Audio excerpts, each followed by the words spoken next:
निकलेगा ज़मानाए आखिर अहले बिदाअत इस्लाम में नई नई बादी करे इजाद इस्लाम में नई नई बादी करे इजाद ऐ बंदा ए खुदार हो हर दम ने तो होशियार बिदाअत का जो बदबू करे तुमको ईमा बर्बाद बिदाअत का जो बदबू करे तुमको ईमा बर्बाद इन्नल्लाह व मलाइकतहु युसल्लूना अलन नबी या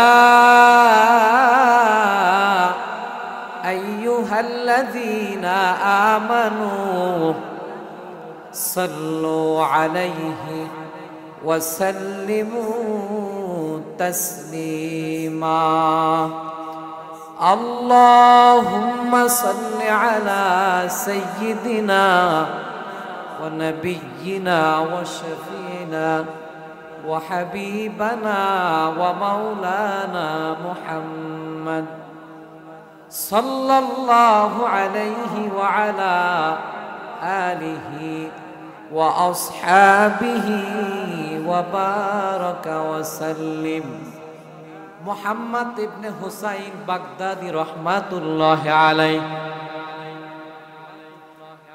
তাফসীরে জালালাইনের ভিতরে এসেছেন আল্লামা জালালউদ্দিন সুয়ুতী রাহমাতুল্লাহি আলাইহি বলেন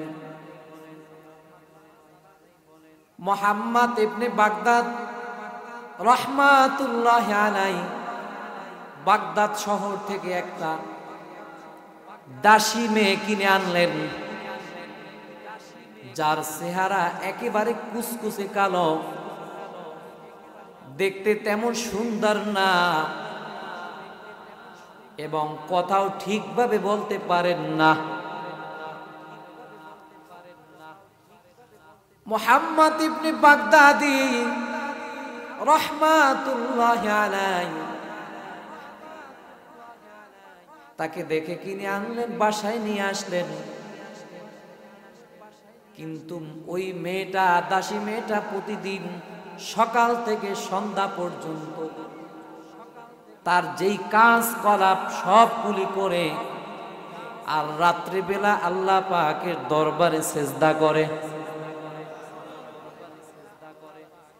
একদিন দুই দিন তিন দিন ওই দাসী মেয়ে সারাদিন কাজ করে আর রাত্রিবেলা আল্লাহর দরবারে সেজদা দেয় এভাবে একদিন দুই দিন 5 দিন 10 দিন যখন একাধারে তিনি করতে পারলো হঠাৎ একদিন মুহাম্মদ ইবনে বাগদাদি রাহমাতুল্লাহি আলাইহি গভীর রাত তিনি লক্ষ্য করে দেখলেন ওই রাত্রিবেলা দুনিয়ার কেউ দেখেন না তিনি ইবাদত করতেছেন কেউ দেখেন না কিন্তু একজন দেখতেছেন তিনি কে আরো জোরে বলেন তিনি কে মুহাম্মদ ইবনে বাগদাদি তিনি বললেন ও আল্লাহর বান্দি সারা দিন তুমি পরিশ্রম করো সারা দিন কাজ করো রাত্রিবেলা তো তুমি একটু বিশ্রাম নাও তখন ওই দাসী মেয়েটা বললেন মুহাম্মদ ইবনে বাগদাদি সাহেব আপনি যেই আল্লাহর গোলাম ওই আল্লাহর আমি বান্দি সুবহানাল্লাহ পড়েন ওই আল্লাহ আমাকে ভালোবাসেন বিদায় আমি তার কাছে প্রার্থনা করতে পারতেছি সুবহানাল্লাহ পড়েন ওই দাসী মেয়েটা বললেন ও মুহাম্মদ আমার আল্লাহ আমাকে কবুল করেছেন আমার আল্লাহর দরবারে সেজদা দেওয়ার মতন আমাকে কবুল করেছেন বিদায় আমি তাকে সিজদা দিতে পেরেছি। আর আমাকে যদি আমার আল্লাহ ওই সুযোগ যদি আমাকে না দিত, আমি দেশি মেয়ে কখনো সম্ভব না তার ইবাদত করার। সুবহানাল্লাহ পড়ে। দাসী মেয়েটা বললেন, উনি যদি ওই আমার আল্লাহ উনি যদি আপনাকে কবুল করত, আপনি শুয়ে থাকতে পারতেন না। অবশ্যই আমি আপনিও আমার মতন এইভাবে সেজদায় লুটে পড়তেন। এই কথা যখন বললেন, মুহাম্মদ ইবনে বাগদাদি রাহমাতুল্লাহি আলাইহি তাকে যখন এই কথা বললেন, ওই আল্লাহ তাকে ভালোবাসেন বিদায় তিনি তার ইবাদত করতে পারতেছেন। এবার বাগদাদি তিনি লক্ষ্য করে দেখলেন আসলে তিনি কি কন্টিনিউ ইবাদত করে কিনা। আসলে তিনি লক্ষ্য করে দেখলেন প্রতিদিন গভীর রাত পৃথিবীর সব মানুষ ঘুমায়, কিন্তু ওই মেয়ে ওই মহিলা রাত্রিবেলা ইবাদত করে। যখন মুহাম্মদ তিনি বুঝতে পারলেন ওই মহিলা, দাসী মেয়েটা বললেন, ওগো আল্লাহ, ও দয়ার মালিক, আমি যে আপনাকে মুহাব্বত করি, আপনি যে আমাকে ভালোবাসেন, এইটা তো প্রকাশ হয়ে গেছে। আমি আর চাই না এই দুনিয়াতে আর একটা মুহূর্ত থাকতে। আমি চাই আপনার দরবারে আমি চলে যেতে চাই। সুবহানাল্লাহ বলেন।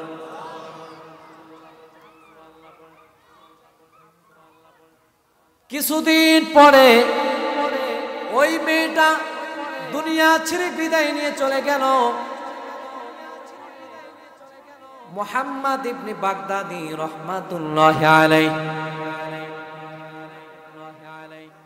তিনি বাজারে চলে গেলেন ওই মহিলার জন্য কাপনের কাপড় আনার জন্য। ওই কাপড় নিয়ে আসলেন। আসার পরে যেই দাসী মেয়ে ওই মেয়েটার জন্য যার জন্য কাপড় আনলো, আনার পরে তিনি দেখলো যার জন্য কাপড় আনলো তার গায়ে কে জানি রেশমের কাপড় পরায় দিছে। এত সুন্দর একটা ঘ্রাণ পাওয়া যায়, যেই ঘ্রাণটা মুহাম্মদ ইবনে বাগদাদি রাহমাতুল্লাহি আলাইহি ওই জমিনে থাকাকালীন কখনো ওই ঘ্রাণটা পায় নাই। সুবহানাল্লাহ পড়েন। তিনি বলতেছেন, এত সুন্দর ঘ্রাণ, এত সুন্দর কাপড়, এই রেশমের কাপড়টা কে দিল? অবশ্যই এটা তো দুনিয়ার কোনো কাপড় না, এটা আসছে আল্লাহ পাকের জান্নাতি পোশাক। মুহাম্মদ ইবনে বাগদাদি রাহমাতুল্লাহি আলাইহি তিনি লক্ষ্য করে দেখলেন যেই দাসী মেয়ে দুনিয়া ছেড়ে বিদায় নিয়ে চলে গেল, তিনি লক্ষ্য করে দেখলেন তার কাপনের উপরে একটা ছোট্ট আয়াত, ওইটা কেমনে জানি হালকা হালকা ভাষা দেখা যায়। সুবহানাল্লাহ পড়েন।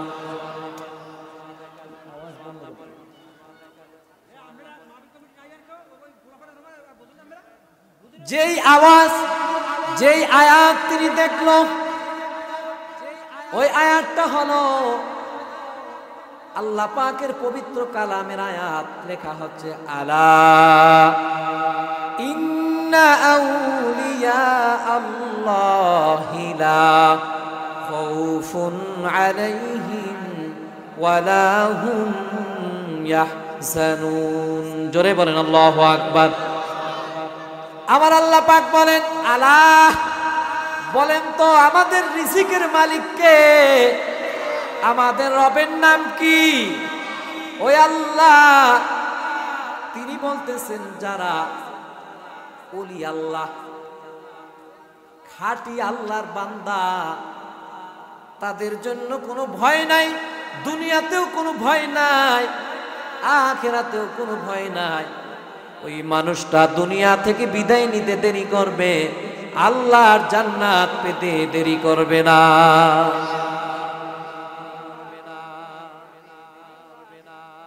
এই জন্য আমার ভাইরা, নেকির কাজ, ভালো কাজ যে কোনো মানুষ ইচ্ছা করনি করতে পারে না, যদি আমার আল্লাহ কবুল করেন তাহলেই করা সম্ভব, ঠিক কিনা বলেন? এবার আসেন, এই পৃথিবীতে যারা সফল আর বিফল, পৃথিবীর আসল সফল না, আল্লাহর কাছে যারা সফল এরাই হচ্ছে কামিয়াব, এরাই হচ্ছে জান্নাতি। সুবহানাল্লাহ পড়ে। যেমন আমার আল্লাহ পাক বলেন, লা ইয়াস্তাউই আসহাবুন নার ওয়া আসহাবুল জান্নাহ, আসহাবুল জান্নাতি হুমুল ফাইজুন। বলেন না আল্লাহু আকবার। আমার আল্লাহ পাক বলেন, লা ইয়াস্তাউই, জান্নাতি মানুষ আর যারা জাহান্নামী মানুষ এরা কখনো এক সমান হতে পারে না, ঠিক কিনা বলেন? যারা জান্নাতি এরাই সফল, আর যারা জাহান্নামী এরা হচ্ছে বিফল। সুবহানাল্লাহ পড়ে। এই জন্য আপনার আমার কাজ, এবার আপনার আমার সিদ্ধান্ত, আপনি জান্নাতিওয়ালা হবেন না জাহান্নামীওয়ালা হবেন? কি ওয়ালা হবেন? আমরা কোথায় যেতে চাই? আল্লাহ পাক বলেন, আল্লাযীনা ইয়াহমাদুনাল্লাহা ফিস সাররা, যারা সুখে আর দুঃখে, কষ্টে আর আনন্দে আল্লাহর প্রশংসা করেন যারা, অবশ্যই জান্নাতের প্রথম কাতারের মেহমান হবে তারা। তবে সুসংবাদ, জান্নাতের ভিতরে কয়টি কাতার থাকবে? আল্লাহর হাবিব বলেন, একটা না দুইটা না, প্রায় 120টি কাতার থাকবে জান্নাতের ভিতর। সুবহানাল্লাহ পড়ে। তবে আপনার আমার জন্য সুসংবাদ, জান্নাতের ভিতরে একটা না দুইটা না, আল্লাহর হাবিবের আখিরি উম্মতরা একটি কাতার নয়, দুইটি কাতার নয়, প্রায় 80টি কাতার থাকবে তার উম্মত। অর্থাৎ আপনি আমি থাকব। আল্লাহ পাক আপনাকে আমাকে জান্নাতে থাকার তৌফিক দান করুন, বলেন আমিন। তো ভাই, যেই আয়াত নিছি, এই আয়াত তো সামনে রেখে কিছু কথা বলতে হবে। আল্লাহ রাব্বুল আলামিন পবিত্র কালামের ভিতরে বলেন, কুল ইন কুনতুম তুহিব্বুনাল্লাহ ফাত্তাবিউনি ইউহিব্বুকুমুল্লাহ ওয়া ইয়াগফির লাকুম যুনুবাকুম ওয়াল্লাহু গফুরুর রহিম। বলেন না আল্লাহু আকবার। আমার আল্লাহ পাক বলেন, কুল, হে আমার হাবিব, আপনি জানায় দেন, যারা আমি আল্লাহকে ভালোবাসে, অর্থাৎ কারা ভালোবাসে? এই যে জান্নাতি মজলিসে মাহফিল এসেছেন, শুধুমাত্র কেবলমাত্র কার জন্য? আরো জোরে বলেন, কার জন্য? আল্লাহর ভালোবাসা আছে বিদায়ী তো আপনি আমি এসেছি, ঠিক কিনা বলেন?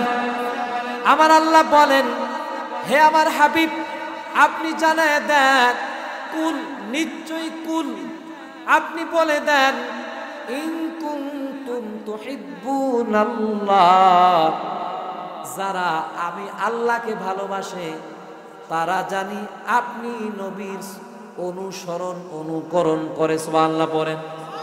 কার কথা? জোরে বলেন, কার কথা? আল্লাহ পাক বলেন, যারা আল্লাহকে ভালোবাসে আপনি জানাই দেন, তারা জানি আপনি নবী, আপনার অনুসরণ অনুকরণ তারা জানি করে। যারা অনুসরণ অনুকরণ করতে পারবে, আমার আল্লাহ তাদেরকে দুইটা উপহার দান করবেন। সুবহানাল্লাহ পড়েন। এক নম্বর হলো ওয়ায়াগফির লাকুম যুনুবাকুম, আমার আল্লাহ তার জীবনের গুনাহগুলি মাফ করে দিবেন। সুবহানাল্লাহ পড়েন।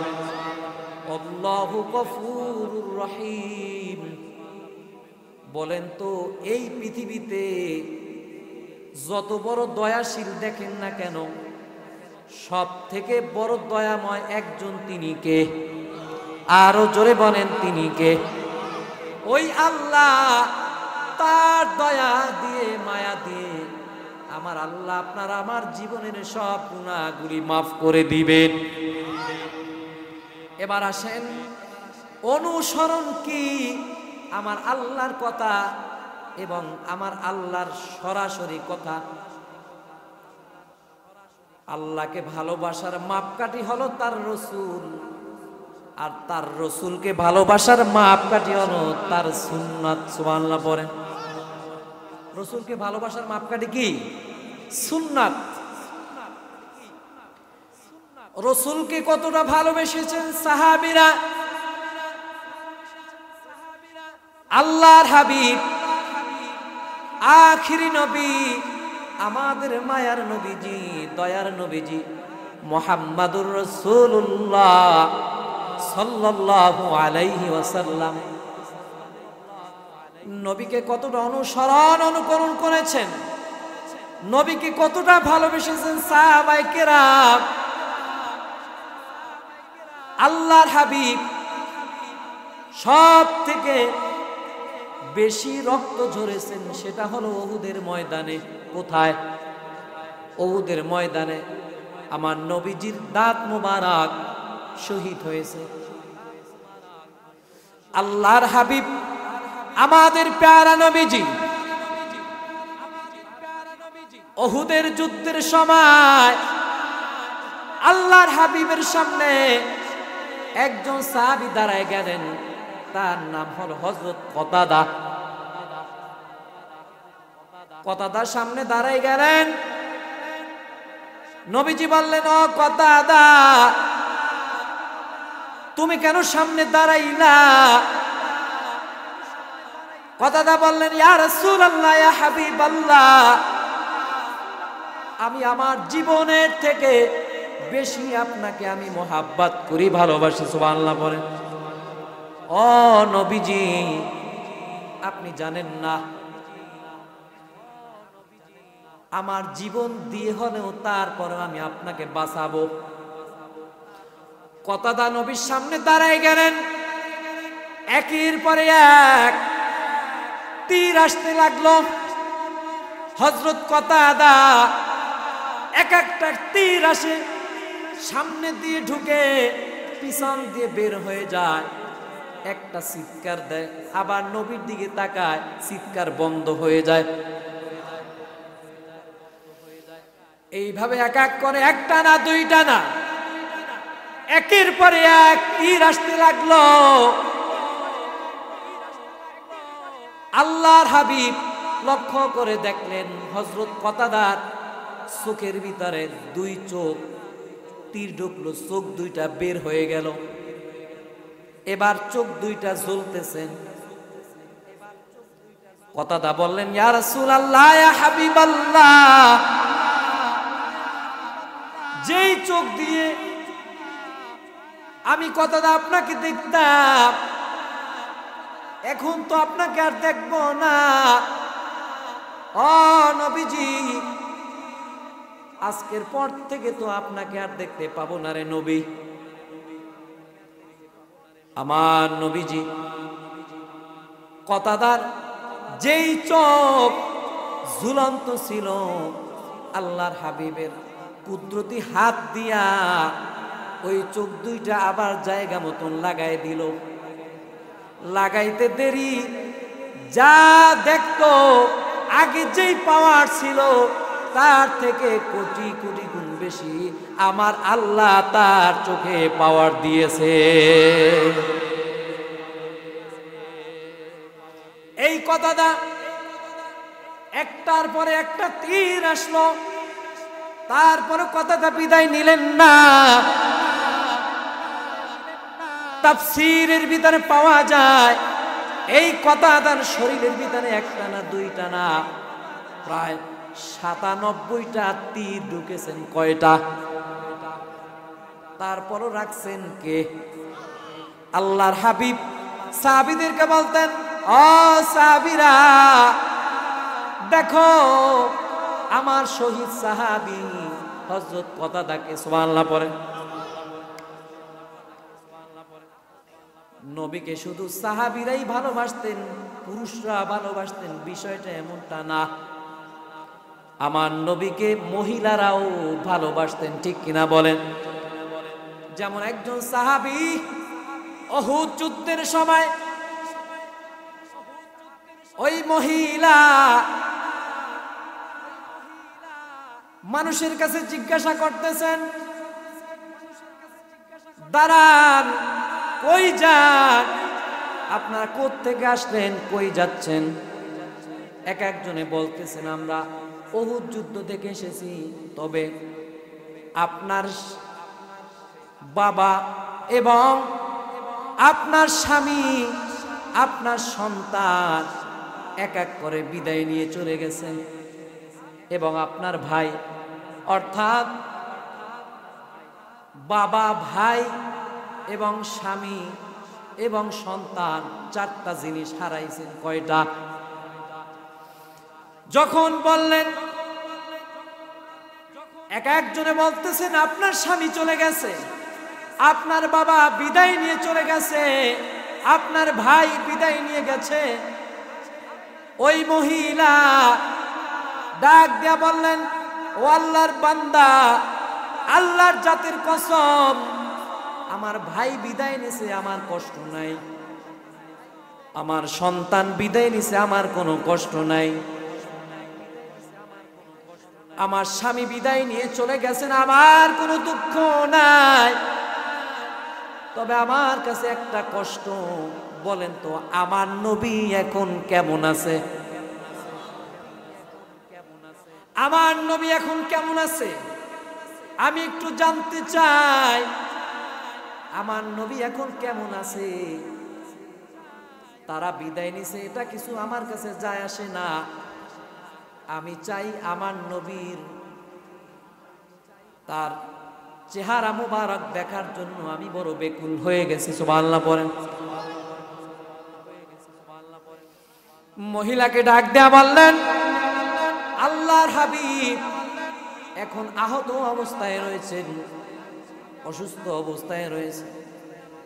মহিলা ডাক দেয়া বললেন, যতক্ষণ পর্যন্ত আল্লাহর হাবিবকে আমি না দেখব, ততক্ষণ পর্যন্ত আমি শান্ত হব না। মহিলা চলে গেলেন উহুদ যুদ্ধের ভিতর। গিয়ে দেখতেছেন আল্লাহর হাবিব অসুস্থ।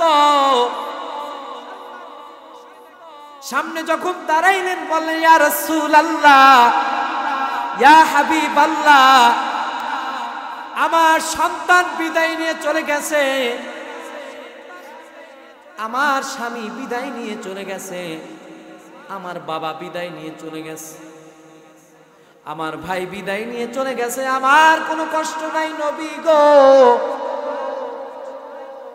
কষ্ট ওই সময় লেগেছে যখন শুনছি আপনি নাকি আক্রান্ত হয়েছেন, তবে আপনাকে দেখার পরে আমার সব কষ্ট আমি ভুলে গেছি। একই বলে তো নবীর ভালোবাসা, ঠিক কিনা বলেন? আল্লাহর হাবিব আখিরি নবী, আমাদের প্যারা নবীজি,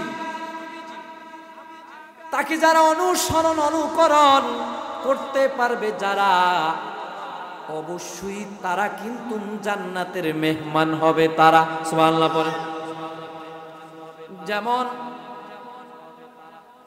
আল্লাহর হাবিব আখিরি নবীজি আমার, যখন তিনি মেরাজের রজনীতে তিনি গেলেন, জান্নাতের সামনে যখন তিনি গেলেন, ওই সময় জান্নাতের সামনে যার পায়ের আওয়াজ শুনতে পারল,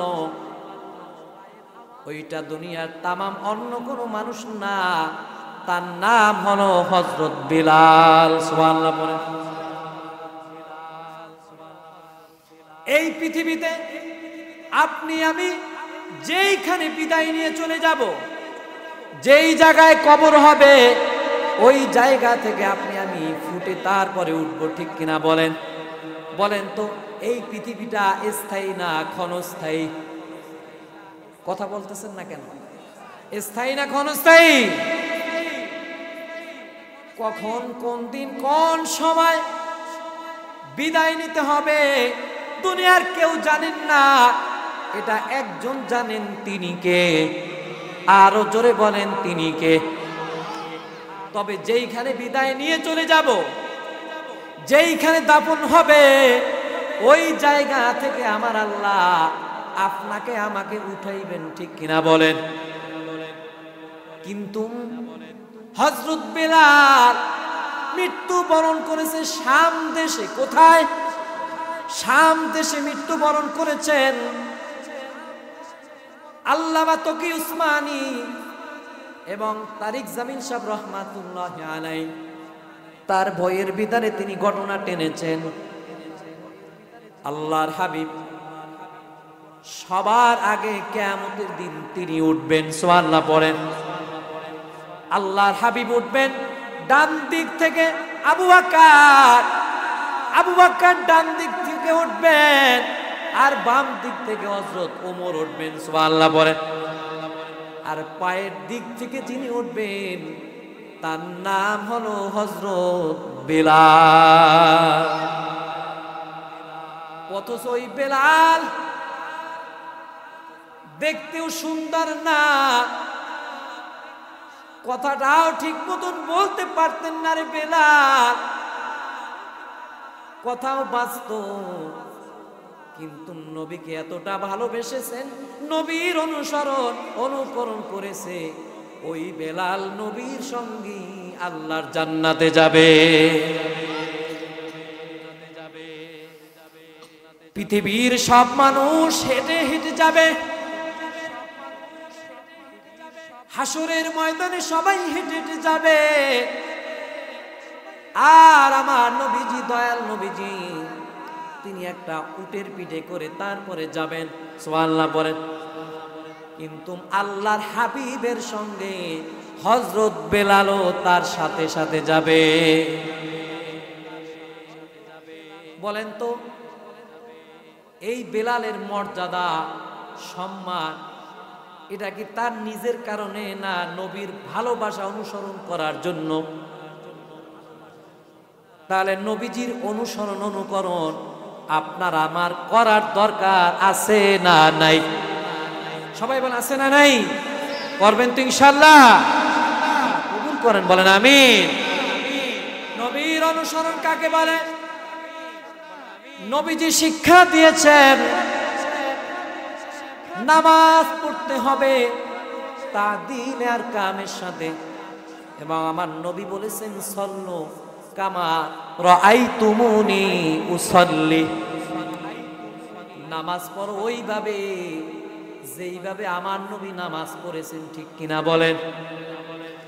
তো আমার নবী পৃথিবীতে নাই, এখন নামাজ পড়ব কাদেরকে দেখে?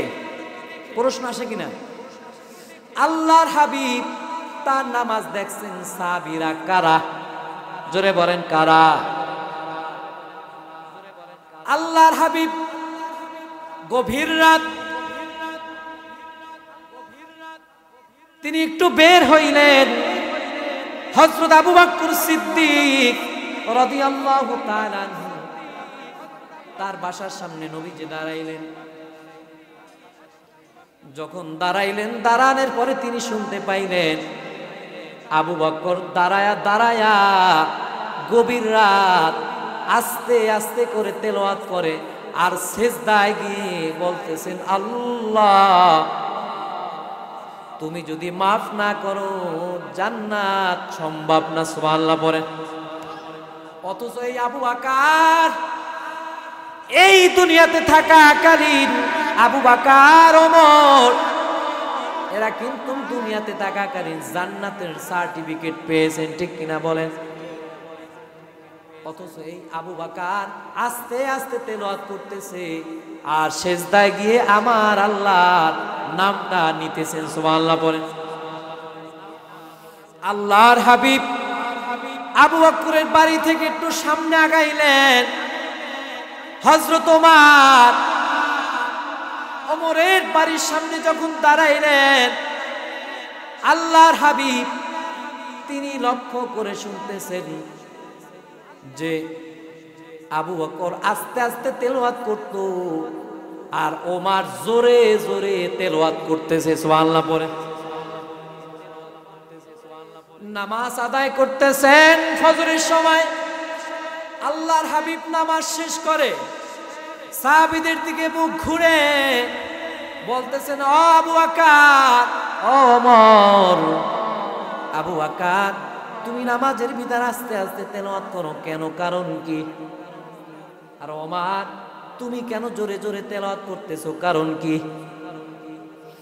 আবু বকর বলতেছেন, ইয়া রাসূলুল্লাহ, ইয়া হাবিবাল্লাহ, ও নবীজি, এই জন্য আমি আস্তে আস্তে তেলাওয়াত করি। আস্তেও তেলাওয়াত করলে একজন শুনবেন, তিনি কে? আর জোরেও তেলাওয়াত করলে শুনবেন কে?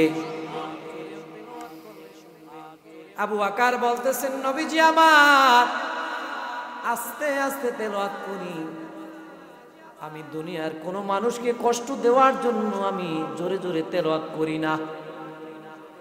আস্তে আস্তে এই জন্য তেলাওয়াত করি অন্য মানুষের ঘুম জানি না ভাঙ্গে, এবং আমার শুধুমাত্র কেবলমাত্র আল্লাহকে রাজি খুশি করার জন্য আমি আস্তে আস্তে তেলাওয়াত করি। আল্লাহর হাবিব ওমরকে বললেন, ওমর তুমি কেন জোরে জোরে তেলাওয়াত করো, কারণ কি? ওমর বললেন, ও নবীজি, আমি যদি জোরে তেলাওয়াত না করি আমার মনটা ভরে না। সুবহানাল্লাহ বলেন। আমি যদি জোরে তেলাওয়াত না করি ওমরের মন ভরে না। ওমর বলতেছেন, ইয়া রাসূলুল্লাহ, ইয়া হাবিবাল্লাহ, এই জন্য আমি জোরে জোরে তেলাওয়াত করি, তার কারণ আমার আস্তে পড়লে মনটা ভরে না, জোরে জোরে পড়লে আমার ভালো লাগে। কার গায়ে কি লাগে, কার গায়ে কোন কথা লাগে এটা আমার জানার বিষয় না, বরং আমার জোরে জোরে কইতে ভালো লাগে। এই জন্য আমি আমার আল্লাহর কথা যতদিন বেঁচে থাকবো ততদিন আমি ওমর জোরে জোরে বলতে থাকবো। এবার প্রশ্ন হলো আমার ভাইরা, নবীর অনুসরণ অনুকরণ কি? অনুসরণ অনুকরণ, এমনও মানুষ আছে সুন্নাত নাই, নফল নাই, ফরজের তো কোনো খবরই নাই। আছে কিনা বলেন? আছে কিনা বলেন?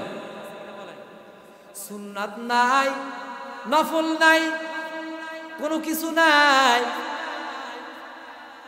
এরা যদি বলে নবীর অনুসরণ অনুকরণ করি, এই কথা দিয়ে আপনি কখনো আল্লাহর জান্নাত পাবেন না, ঠিক কিনা বলেন? ইমাম গাজ্জালী রাহমাতুল্লাহি আলাইহি মুকাশাফাতুল কুলুবের ভিতরে ঘটনাটি টেনেছেন। ইমাম গাজ্জালী রাহমাতুল্লাহি আলাইহি তার কাছে এক লোক এসে বললেন, হুজুর আমি একাধারে একদিন নয়, 2 দিন নয়, 3 দিন একাধারে একই স্বপ্ন দেখতেছি। কি দেখতেছেন? তিনি বলতেছেন, হুজুর আমি দেখতেছি আমাকে একটা বাঘ লড়াইতেছে। কি করতেছে? একটা বাঘ আমাকে লড়াইতেছে। আমি ওই বাঘের ধাওয়া খেতে খেতে আমি একটা গর্তের ভিতরে পড়ে গেলাম। তবে হুজুর যেই গর্তের ভিতরে আমি পড়ে গেছি, আমি দেখলাম ওই গর্তের ভিতরে একটা বিষাক্ত সাপ। কি? উপরে বাঘ, নিচে কি? সাপ। হুজুর, যখনই আমি ওই সাপটা দেখলাম তখন আমি ভাবলাম নিচে যদি আমি পড়ে যাই তাহলে তো আমাকে সাপে কামড় দিবে। হঠাৎ করে আমি দেখলাম ওই গর্তের ভিতরে দুইটা রশি, দুইটা দড়ি ঝুলন্ত অবস্থায়। হঠাৎ করে আমি ওই রশি দুইটা আমি ধরে রইলাম এবং ঝুলন্ত অবস্থায়। হুজুর, নিচে নিচে সাপ, উপরে বাঘ, নিচে সাপ, উপরে বাঘ। এই সাপ এবং বাঘ এইটার কথা আমি হঠাৎ ভুলে গেছি। আমি হঠাৎ করে লক্ষ্য করে দেখলাম যে রশি দুইটা ধরে আমি ঝুলন্ত অবস্থায় ওই জায়গায় আমি দেখতেছি মৌমাছি মধু মধু পড়তেছে। আমি বাঘ এবং সাপ ভুলে গিয়ে আমি আস্তে আস্তে করে মধু খাইতে শুরু করলাম।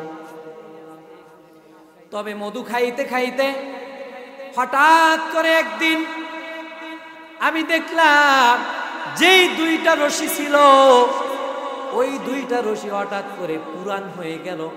হঠাৎ করে ওই রশি দুইটা ছিঁড়ে আমি ওই সাপের সামনে পড়ে গেলাম। যখনই আমি সাপের সামনে পড়ে গেলাম হুজুর, তখনই আমার ঘুমটা ভেঙে গেল। এই স্বপ্নের ব্যাখ্যা কি? ইমাম গাজ্জালী রাহমাতুল্লাহি আলাইহি মুকাশাফাতুল কুলুবের ভিতরে তিনি বলেন, এই স্বপ্নটা কি আপনি নিজে দেখেছেন? তিনি বললেন, হ্যাঁ আমি দেখছি। ইমাম গাজ্জালী রাহমাতুল্লাহি আলাইহি তিনি বললেন, যেই বাঘ দেখেছো ওই বাঘ দুনিয়ার কোন বাঘ না, ওইটা হলো প্রত্যেকের সামনে। আজ হোক কাল হোক আল্লাহ পাক যখন আদেশ করবে, আদেশ করতে দেরি আপনার আমার যিনি জানটা কবজ করতে দেরি করবেন না, তার নাম হলো আজরাইল। তার নাম কি? ওই বাঘটার নাম হলো আজরাইল। আর আপনি যেই গর্তটা দেখলেন ওই গর্তটা দুনিয়ার কোনো গর্ত না, ওই গর্তটা সব মানুষের জন্য রয়েছে, সেটার নাম হলো কবর। কি নাম? কবর।